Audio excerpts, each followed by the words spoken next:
ഇന്ന് നോക്കുന്നത് ബേസിക് ആയിട്ടുള്ള ചെറിയ സ്റ്റെപ്പാണ്. അപ്പോൾ നമ്മുടെ ജിം വർക്കൗട്ട് ചെയ്യുമ്പോഴത്തേക്കും നമ്മൾ ഓരോ പൊസിഷൻ കണക്കാക്കിയിട്ടാണ് നമ്മൾ കാര്യങ്ങളൊക്കെ ചെയ്യുന്നത്. അപ്പം നമ്മൾ സ്റ്റാൻഡ് ബൈയിലായാലും സ്റ്റെബിലൈസ് ചെയ്യേണ്ട രീതിയുണ്ട്.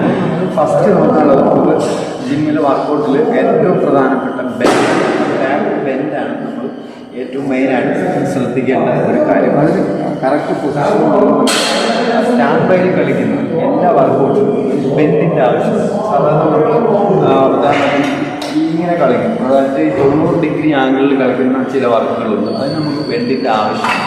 അല്ലാതെ കളിക്കുന്ന പല വർക്കൗട്ടും ആംഗിൾ ബേസ് ചെയ്ത് കളിക്കുന്ന വർക്കുകളുണ്ട്. ഈ ഒരു ആംഗിൾ ബേസ് ചെയ്തുള്ള വർക്കൗട്ടുകളാണ് ഇതൊക്കെ വരുന്നത്. പിന്നെ ഇത് നമ്മൾ 75 ഡിഗ്രിയിൽ വരുന്ന സാധനം. ഇത് ഉണ്ടാവ് വരുമ്പോൾ ഈ ആംഗിൾ വരുമ്പോൾ 45 ഡിഗ്രിയിൽ വരുന്ന ആംഗിളുകളുണ്ട്. ഈ ഓരോ ആംഗിളിലും നമ്മൾ ബാക്ക് ബെൻഡ് പ്രധാനപ്പെട്ട ഒരു ഘടകമാണ്. പ്രധാനമായിട്ടും നമ്മൾ ഈ ആംഗിൾ വർക്കൗട്ട് ചെയ്യുമ്പോഴത്തേക്ക് ഈ ബാക്ക് ബെൻഡ് കറക്റ്റാക്കുക എന്നുണ്ടെങ്കിൽ നമുക്ക് ബാക്ക് ഇഞ്ചുറീസ് അല്ലെങ്കിൽ ഡിസ്ക് ഇഞ്ചുറീസിലേക്ക് വരാനായിട്ട് വളരെ ഒരുപാട് സാധ്യതകളുണ്ട്. ആ ബെൻഡാണ് പ്രധാനമായിട്ട് കഴിക്കുന്നത്. അപ്പോൾ അതുകൊണ്ട് നമ്മൾ ഇന്നത്തെ വീഡിയോയിൽ നോക്കുന്നത് ആ ബെൻഡിനെ കുറിച്ചാണ് നോക്കുന്നത്. അപ്പോൾ നമുക്ക് ആ ബെൻഡ് നോക്കാം.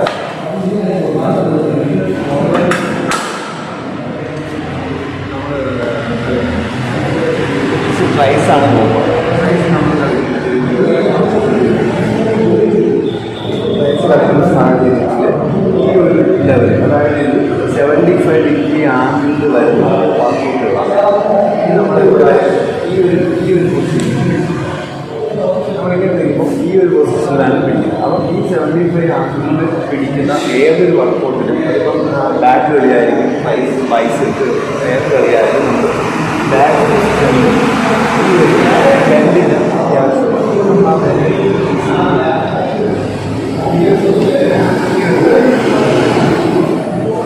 ബെൻഡ് എന്ന് പറയുന്നത് പ്രധാനമായിട്ടും ഒരു ഘടകമാണ്. ഈ ബെൻഡ് ഇപ്പം നമ്മൾ പ്രൈസ് കളിക്കുമ്പോഴത്തേക്ക് ഈ ഒരു പൊസിഷനിൽ നിന്നുകൊണ്ട് വേണം നമ്മൾ ഈ ഒരു പോർഷൻ സ്റ്റെബിലൈസ് ചെയ്ത് ഈ ഒരു സ്റ്റാൻഡ് ബൈയിൽ നിർത്തിക്കൊണ്ട് ഈ പോർഷൻ മാത്രം ഉപയോഗിച്ച് കൊടുക്കുക. അപ്പോൾ നമുക്ക് പ്രധാനമായിട്ടും ശ്രദ്ധിക്കേണ്ട ഈ ഒരു ബെൻഡാണ്. ഈ ഒരു ബെൻഡ് കീപ്പ് ചെയ്തുകൊണ്ട് വേണം ഈ ഒരു 75 അല്ലെങ്കിൽ 45 ഡിഗ്രി ആംഗിളിൽ കളിക്കുന്ന ഏതൊരു വർക്കൗട്ടും ചെയ്യുക. അപ്പോൾ ഓരോ വീഡിയോയിലും ഈ മൈന്യൂട്ടായിട്ടുള്ള ചെറിയ ചെറിയ കാര്യങ്ങളാണ് നമ്മൾ ചെയ്യുന്നത്. അപ്പോൾ തുടർന്ന് നമ്മുടെ വീഡിയോ കാണാം.